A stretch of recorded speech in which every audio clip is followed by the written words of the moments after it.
Hello everyone, and this is a new lecture to understand and study the maxillary fracture.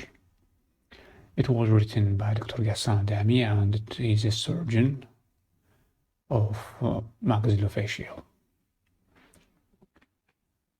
Introduction.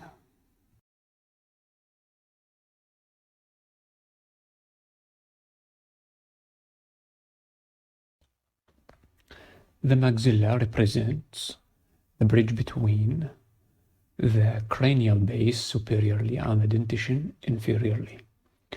Its intimate association with the oral cavity, nasal cavity, and orbit, and the important structures adjacent to it make the maxilla a functionally and cosmetically important structure. A fracture of these bones is potentially life-threatening as well as disfiguring.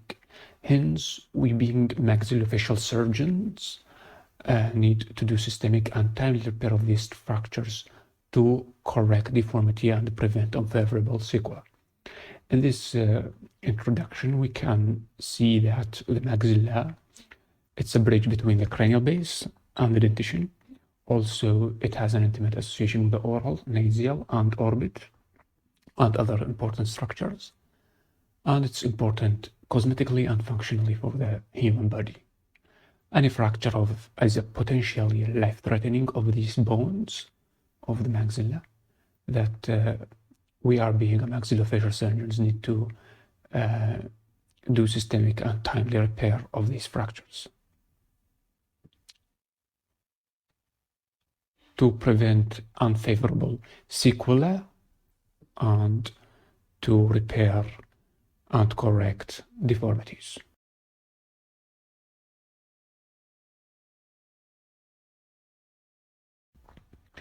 In 1901, René Lefort published his landmark work, A Three-Part Examination. A three-part examination using 32 cadavers. He needed these bodies and heads of the cadavers that were subjected to low velocity forces. The soft tissue were then removed and the bones were examined. He then started or stated that the fractures occurred through three weak lines, 3 weak points in the facial bone structure.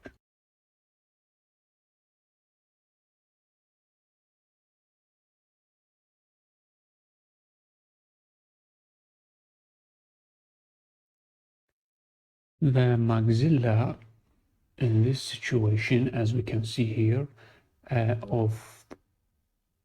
has some description about its anatomy. We will discuss these descriptions right away. So the maxilla is two bones, two maxillae paired by a midline suture. These bones together compose a 5-sided pyramid. They together compose a 5-sided pyramid, these maxillae. The maxilla composed of 4 main processes. As we can see in the picture, you can see the mouse here. We have the zygomatic process. Also, we have the frontal process and the alveolar process, and there is a palatine process that is not shown here. We can see the largest, we can discuss more about the anatomy of the maxilla after we have discussed the processes and the shape of the maxillae. The largest part of middle third of the face, and it contributes to the formation of orbit, nasal cavity, and hard palates.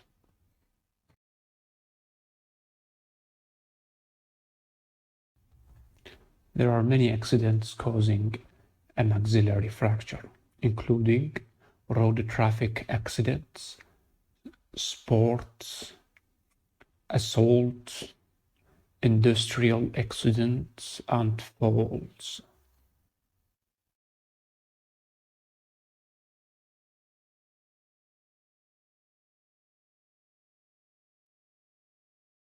Classification of Lefort. René Lefort has discovered 3 types of fractures: Lefort 1, 2, and 3. And this is 1, and this is 2, and this is 3. Important points to remember in these fractures is just you have to know that these fractures might occur unilaterally or may be associated independently with a fracture of the zygomatic complex. Also, there may be a middle separation of the maxillae or extension of the fracture pattern to the frontal or temporal bones. As we discussed before, frontal and temporal bones above the maxillae, and its largest part of the middle third of the face. We have talked about that the maxillae is considered the largest part of the middle third of the face and contributes to the nasal orbit and hard palate also.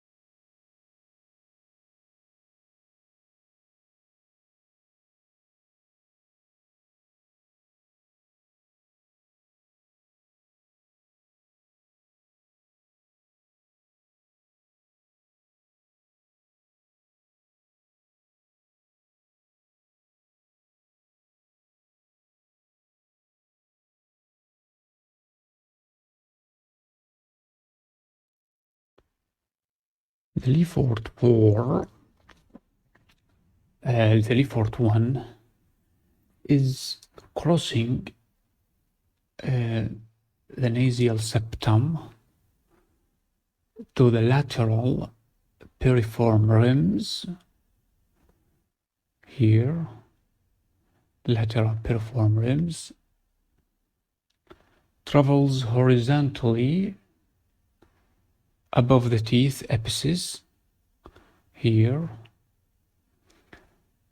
and it, of course, after it travels and crosses the below the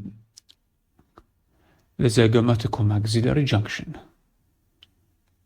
Below the zygomatico-maxillary, here is the zygomatico-maxillary junction,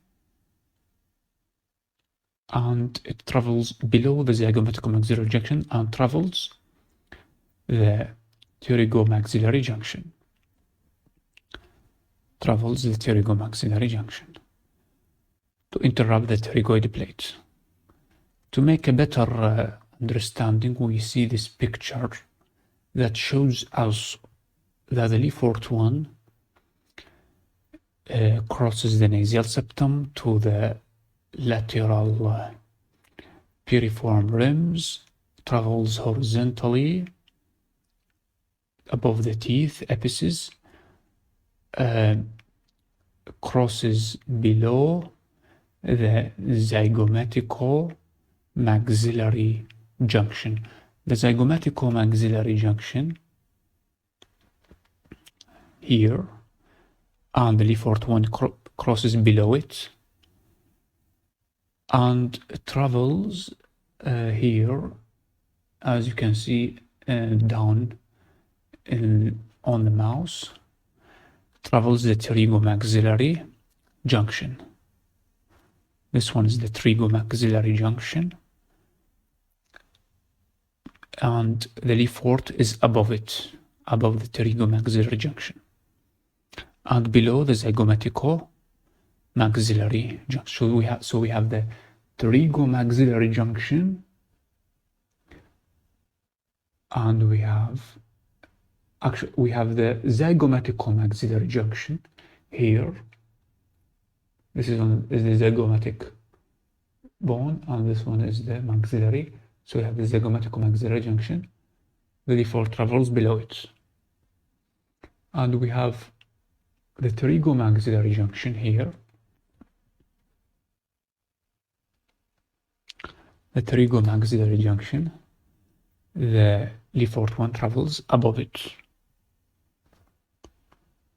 and interrupt the pterygoid plate. Here is the pterygoid plate.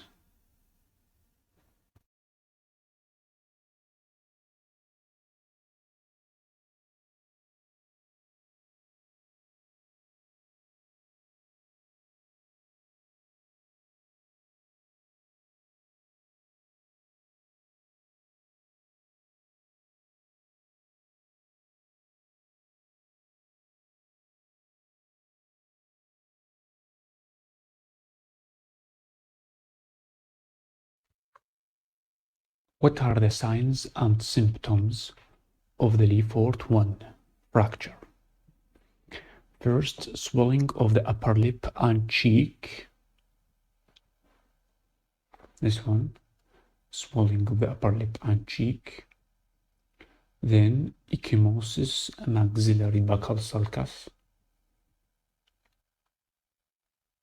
Ecchymosis is like dots and redness. Then we have the nasal block, oral breathing. This one, only oral breathing will be occurring. Then we have the eye or ocular signs that are usually absent. In the eye or ocular sign, there is no signs in Lefort 1. And there is the Gorin's sign, which is an ecchymosis in the palate, in the region of the greater palatine foramen, here, bilaterally, both sides. What is a Gorin sign? It's an ecchymosis, bilateral, at the palate. Occlusion,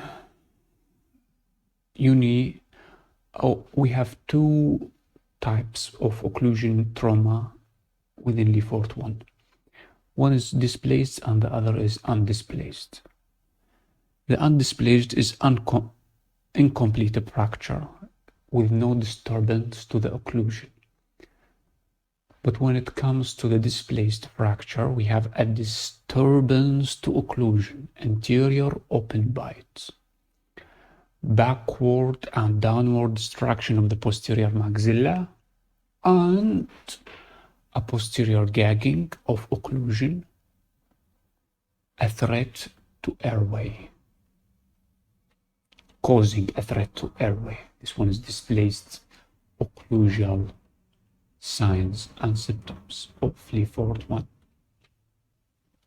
When it comes to teeth, there is fracture and damage to the cusp of individual teeth due to impact of other opposing tooth.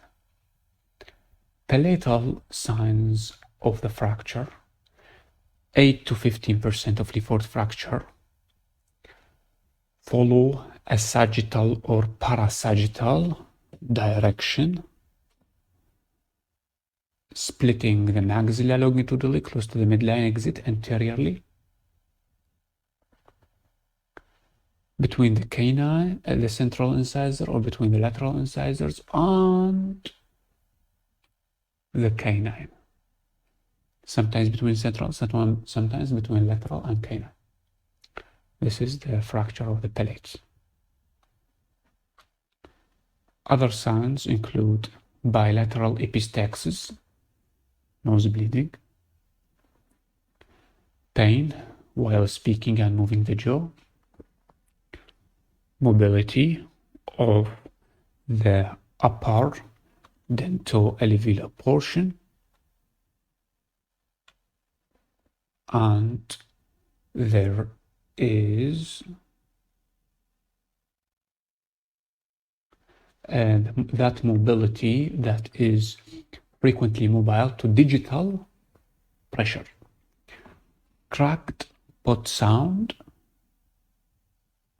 floating maxilla, palpation step deformity along the piriform aperture, buccal sulcus, and tuberosity region. Palpation, mobility of whole tooth bearing segment of the upper jaw elicited at frontonasal suture in Lefort 2 and 3 fracture. This picture shows you.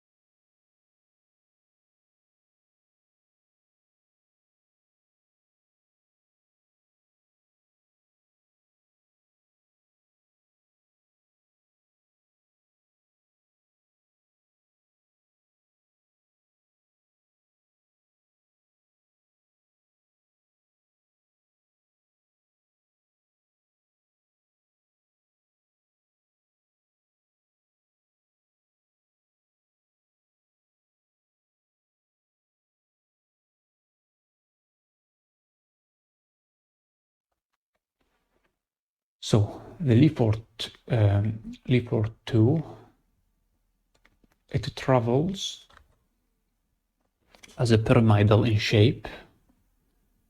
It travels from the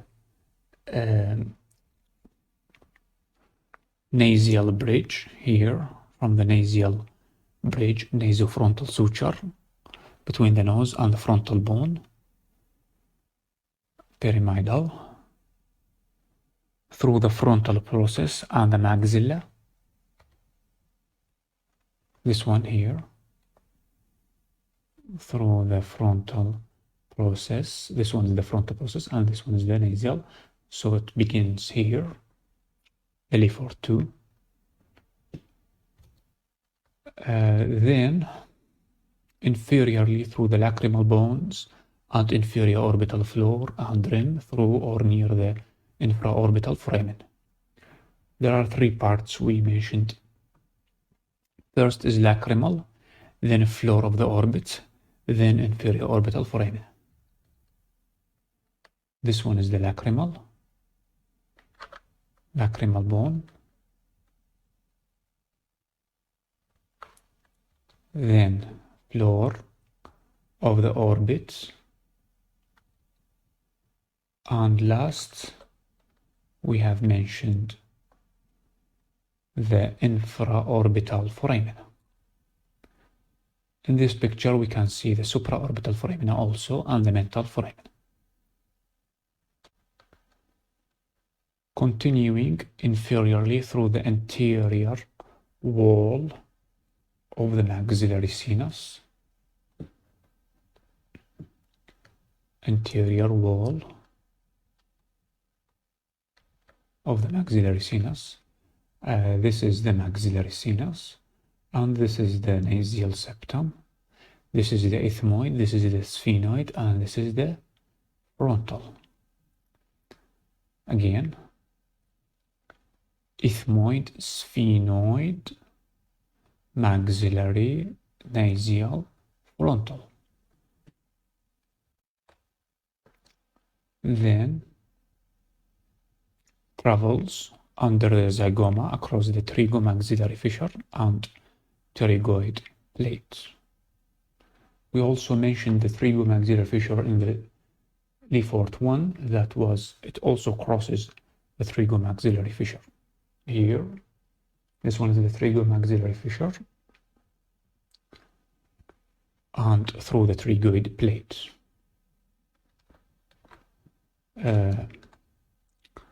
This one is the trigomaxillary fissure, and this is the trigoid plate. A quick review if we want to understand the Lefort 1 and to review the Lefort 1, we can see it here. Lefort 1 at the nasal septum travels horizontal above the teeth apices across or below the zygomatico-maxillary junction. Below the zygomatico-maxillary junction here. And then travels the trigomaxillary junction.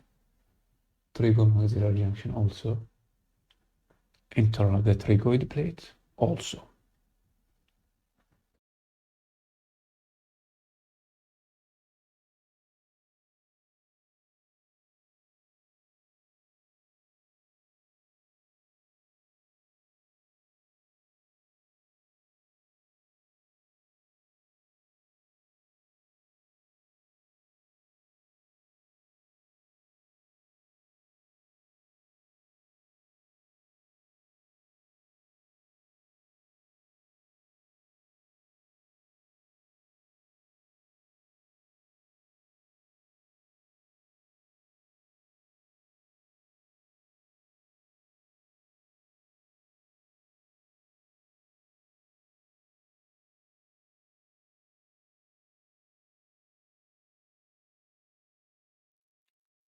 What are the clinical signs of the Lefort 2? Gross edema of the middle face, known as ballooning or moon face, bilateral circumorbital edema and ecchymosis, black eye. So first ballooning, then circumorbital edema and ecchymosis known as black eye, then bilateral subconjunctival hemorrhage, medial half. Bridge of the nose will be depressed. This one is the bridge of the nose, and it will be depressed. Flat face, gross and downward backward displacement, posterior teeth gagging or posterior gagging. Then after the posterior gagging we have anterior open bites.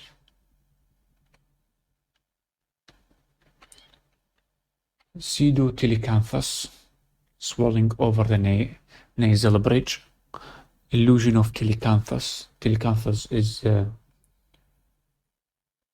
increased distance between the angles of the eyes, causing deformity in the vision. This telecanthus can be pseudo or can be true, and it could involve the nasio-orbital ethmoid complex, which is a very serious and hard to treat condition. Bilateral epistaxis,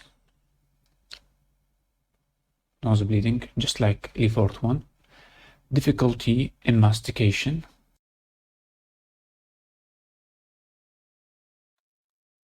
And speech. Loss of occlusion may be seen, and cerebrospinal fluid leakage may be present. Step deformity at infraorbital margins. Step deformity is problems with bone adjacent bone junction. There is a step deformity. Anesthesia or paresthesia of the cheek. And these are the clinical features of the Lefort 2. We can remember the Lefort 1 had similar ecchymosis, Gorin's signs, nasal block, and occlusion problems, undisplaced occlusion and displaced that had anterior open bite also, and posterior gagging. It had teeth fracture, palatal fracture, bilateral epistaxis, pain, mobility, cracked, etc. If we want to give a quick review, this picture will give us a nice review of the matter, but we later will do such review. For now, we just have to know that in Lefort 1, we have a malocclusion, we have buccal ecchymosis, epistaxis, maxillary cryptus. Cryptus is like a sound that is made by the patient, by the soft tissue. Then we have the maxillary mobility. In Lefort 2, we had mid-face cryptus, facial lengthening, bilateral epistaxis, infraorbital paresthesia, ecchymosis, and periorbital ecchymosis at buccal, periorbital, or subconjunctival. In Lefort 3 clinical features, we will discuss caved in or flattened lengthened face, cerebrospinal fluid rhinorrhea, also bilateral epistaxis, lateral orbital rim defect, ecchymosis. Mobility, palpation on palpation, the whole tooth bearing segment of the upper jaw elicited at the frontal nasal suture in Lefort 2 and 3 fracture, as you can see in this picture.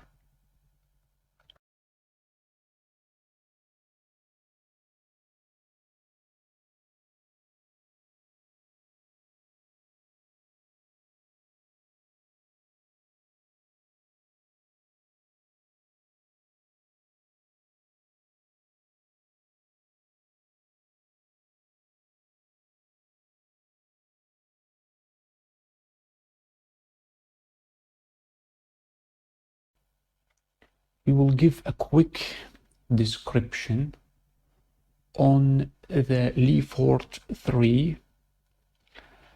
The Lefort 3, first, as you can see, anteriorly, the nasofrontal,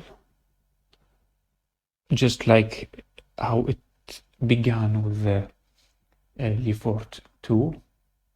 Also, this one goes with the nasofrontal suture, between the nasofrontal suture and extend posteriorly along the medial wall of the orbit through the nasolacrimal groove and ethmoid bones.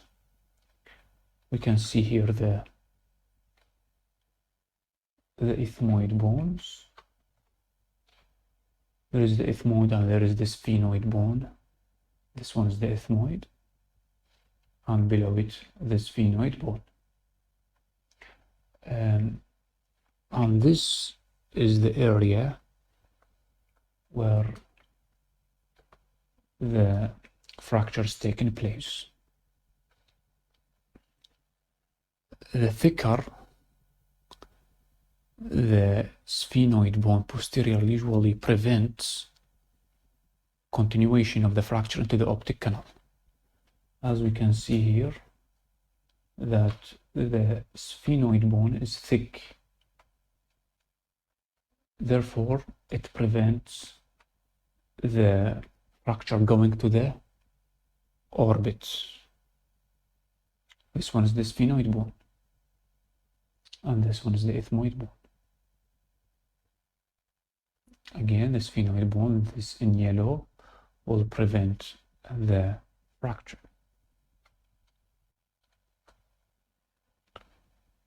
Continuation to the optic canal.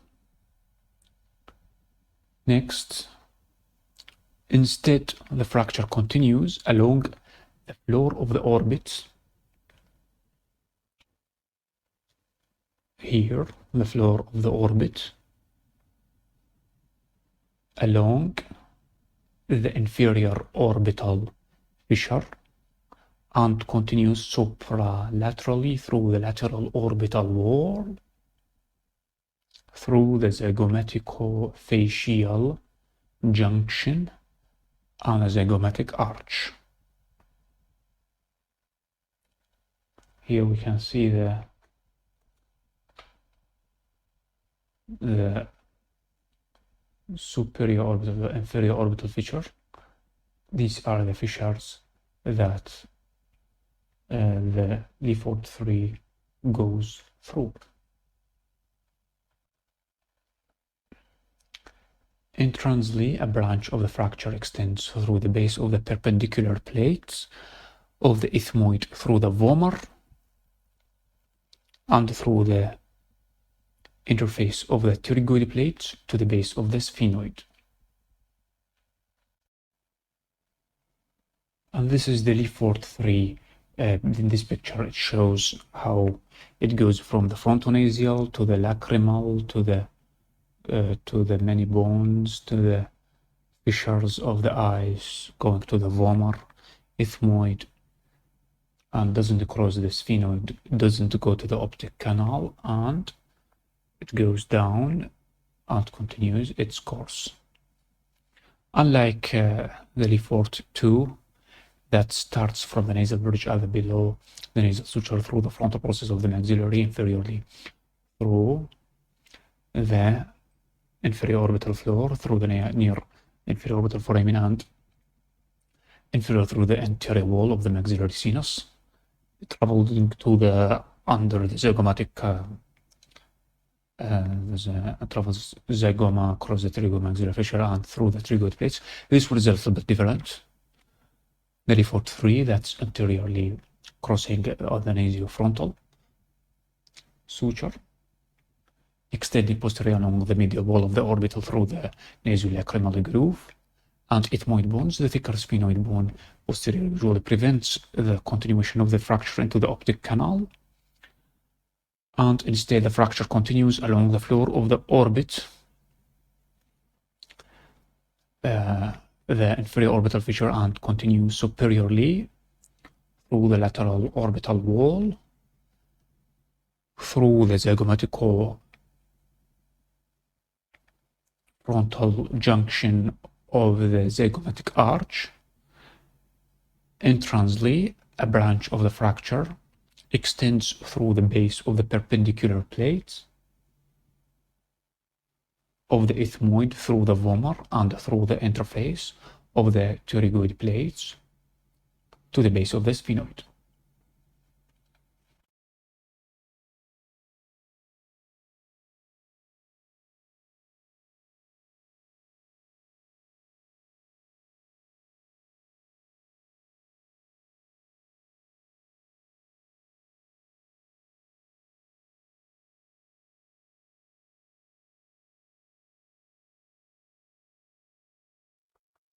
What are the clinical features of the Lefort 3 fracture? We can see here the clinical features of the Lefort 3 fracture. A high level of fracture. Then we have a lateral direction with a severe impaction. Lateral direction with severe impaction. Clinical features. This fracture appears similar to the Lefort 2, but close examination will demonstrate a more serious condition. Then we have, after stabilizing the head and then gripping of the maxillary teeth with one hand and simple manipulation, will confirm complete movement of the middle third of the face. Lastly, most mobility of whole skeleton as a single block can be felt. Signs and symptoms: gross edema of the face, ballooning, panda face within 24 to 48 hours. Then bilateral circumorbital periorbital ecchymosis and gross edema, raccoon eye. Then we have gross circumorbital edema. Gross circumorbital edema will prevent eyes from opening. Bilateral subconjunctival hemorrhage. Tenderness and separation of the frontozygomatic sutures. Dish face deformity. Then infothalmus, diplopia, impairment of vision, temporary blindness, flattening and widening deviation of the nasal bridge, and epistaxis CSF rhinorrhea. What is enophthalmos? Some people might ask. Enophthalmos is problem with the eye. Also diplopia is a problem with the eye. Impairment with vision, CSF rhinorrhea, cerebrospinal fluid, epistaxis is nose bleeding.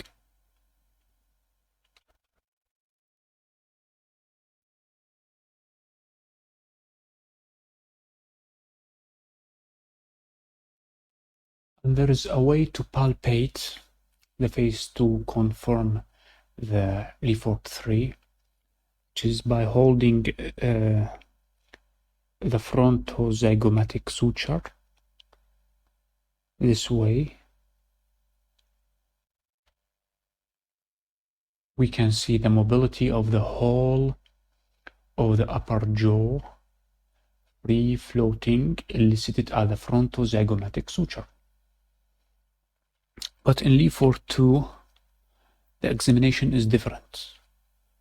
We put our fingers under the eyes, and the mobility of the whole of the upper jaw floating elicited a nasofrontal suture and infraorbital margin in Lefort 2. But when it comes to Lefort 1, we can check the mobility palpating the whole tooth bearing segment of the upper jaw elicited at the frontonasal suture in the Lefort 1 and 2.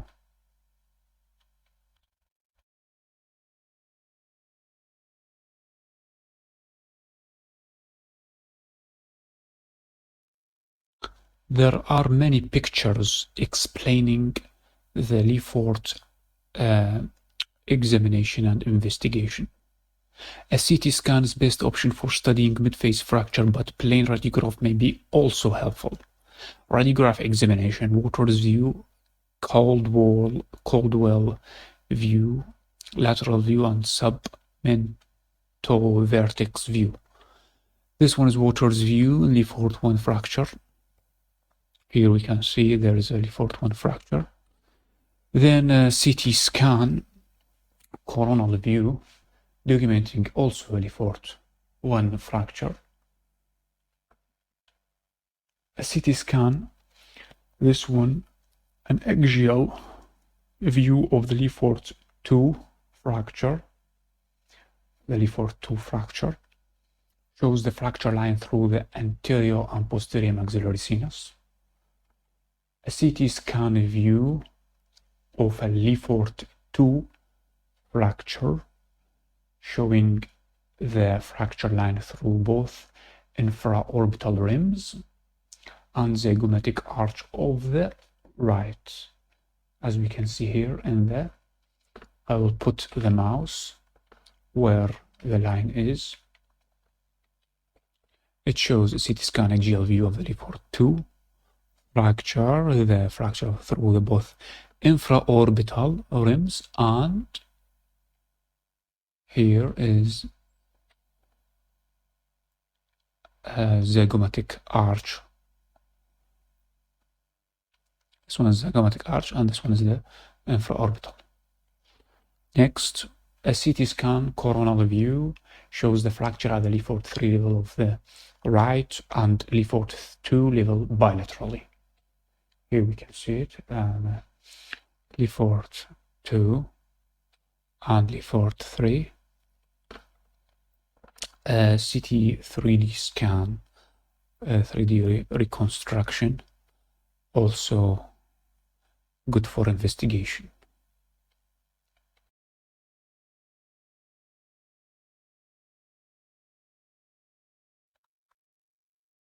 In this situation, we have a management of the Lefort fractures. Timing of surgery is a controversial issue. Delayed repair from 1 to 2 weeks is important for unstable patients.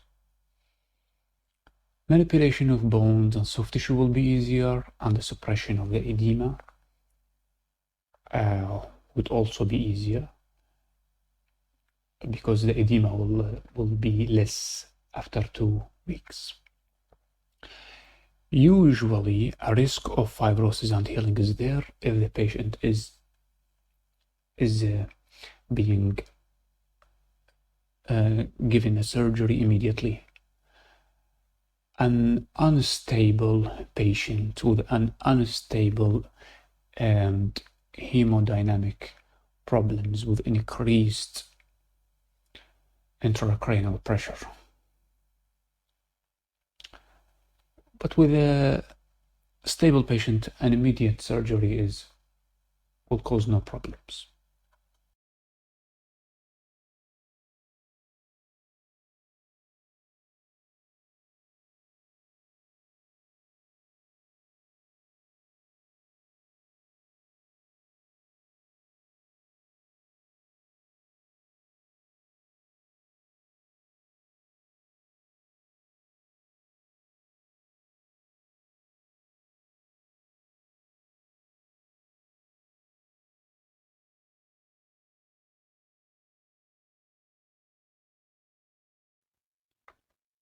How to treat and manage surgically the Lefort 1. First, we have the transoral vestibular incision and the facial degloving. In regular fractures, we use the transoral vestibular incision, and in irregular fracture, we use the facial degloving. Let's begin with the transoral vestibular incision. When a mandibular or when a mobile mucosa 5 to 10 millimeter above the attached gingiva, around the maxillary arch, here we can see, leaving a flange for easier suturing, and a crystal incision in edentulous patients. That was all about transoral vestibular incision. But when it comes to facial degloving, we will not talk a lot about this method. In reduction, we can use with loosely mobile class 1 Lefort 1 fracture, just finger manipulation for the reduction and reducing the fracture. For an impacted Lefort 1, we use Rose William forceps. Paddle pad is inserted inside the mouth and unpaddle is in the nostril. Standing from behind, grasping the two forceps, the fracture segment is manipulated. This when it comes to impacted, but with a firmly impacted, we can use that, but instead we should expose them and mobilize the area using osteotome and disimpacted forceps. Not Williams forceps, but disimpacted forceps and osteotome. With a split palate, we can use Williams forceps with Hayton Williams forceps.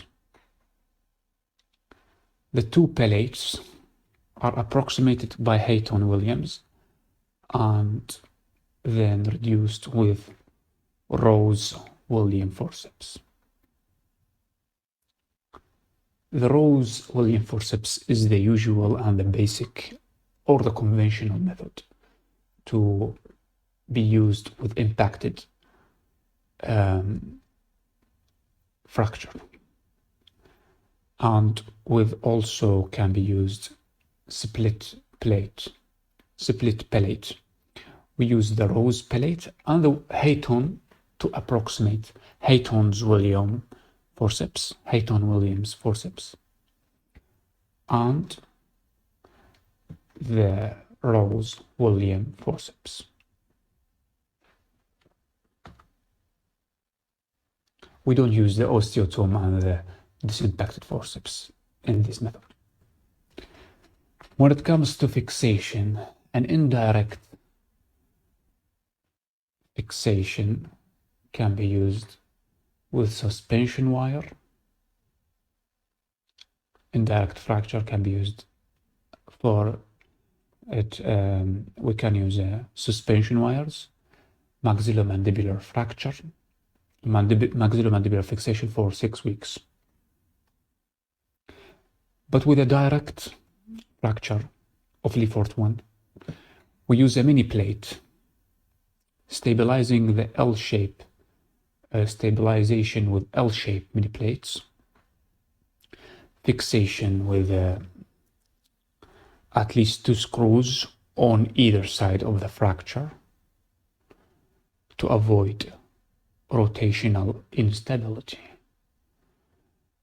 For transosseous wire fixation, buttress bone lateral piriform rim zygomaticomaxillary. We use this plate when it crosses the buttress. Fixation for palatal splits. Stabilization of the Lefort fracture as I described earlier. The additional sagittal fracture is stabilized subnasally with a mini plate, as you can see in this picture. Here, the green line is showing you the additional sagittal fracture that is stabilized subnasally with the mini plates. And in the beginning, we talk about stabilization of Lefort as I described earlier. Then with the stabilization with the mini plates. And then we talk about fixation of the palatal fracture with the mini plates.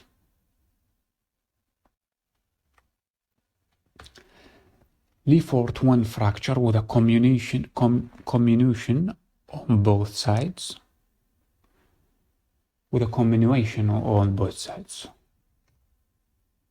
Stabilization with longer mini plates. Here we can see stabilization with longer mini plates, bridging the areas of the comminution, reconstructing and stabilizing of the right anterior maxillary sinus wall with a titanium mesh. In situations with bone loss in buttress area, bone graft often is needed with combination of mini plate fixation should be used. to bridge the defect.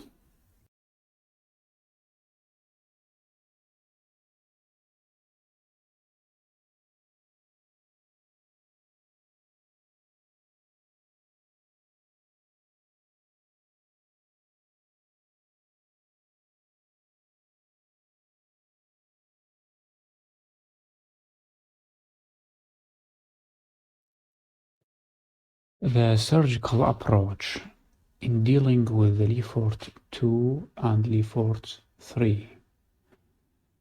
In these fractures and a surgical approach is different than Lefort 1. The choice of approach,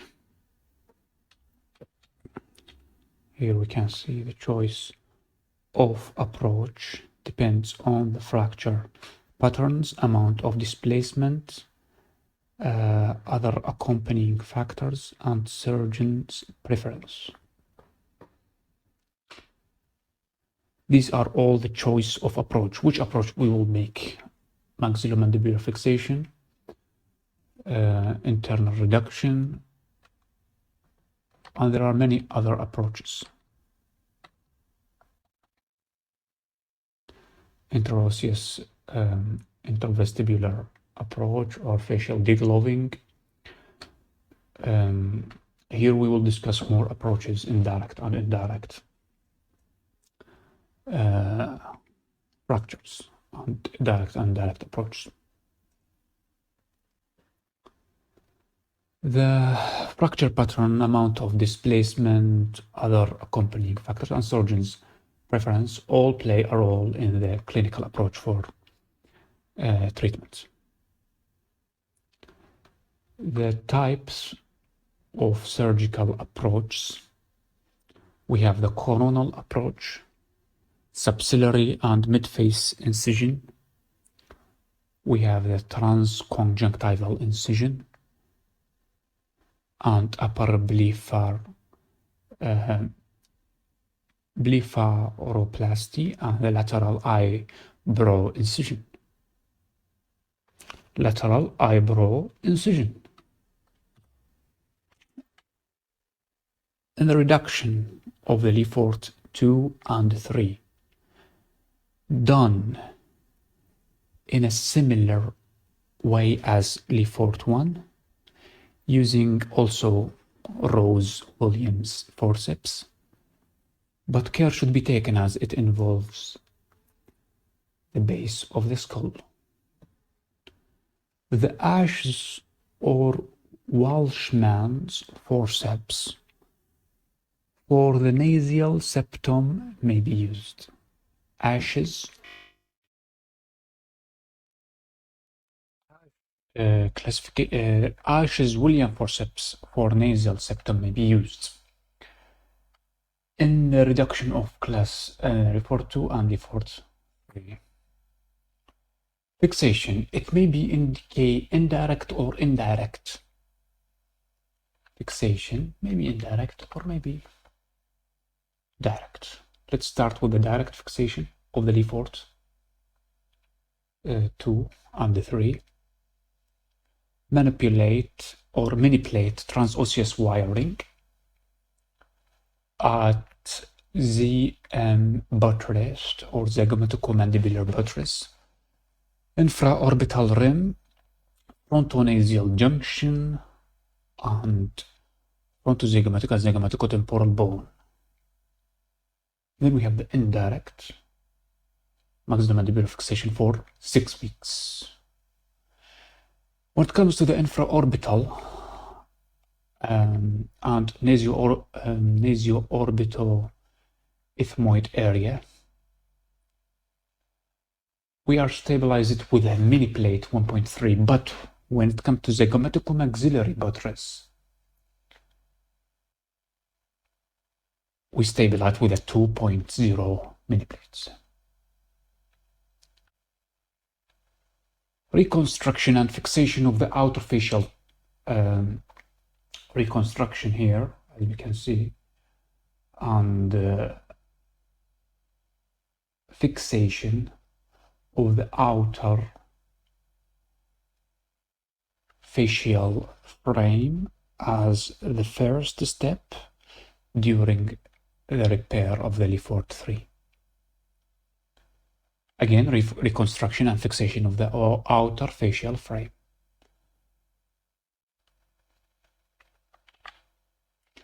Fixation of the Lefort 1 and 2 and the 3 fractures with many places 2 to 1.3. On the left, a bony graft is covering a bony defect at the zygomatico-maxillary buttress area. Complications associated with maxillary fractures. Infraorbital nerve paresthesia, enophthalmos. The enophthalmos is including the eye, problem with the eye. Then we have, after the enophthalmos, the infection, exposed hardware, deviated septum, nasal obstruction, altered vision, and the non-union, malunion, epiphora. Epiphora is the increased water in the eyes, watery eyes, foreign body reaction, scarring, and sinusitis. This was the lecture for today. It was a very nice lecture and important to be reviewed and studied. Everyone has to focus in this lecture because it is very necessary for every dental and maxillofacial and also doctor.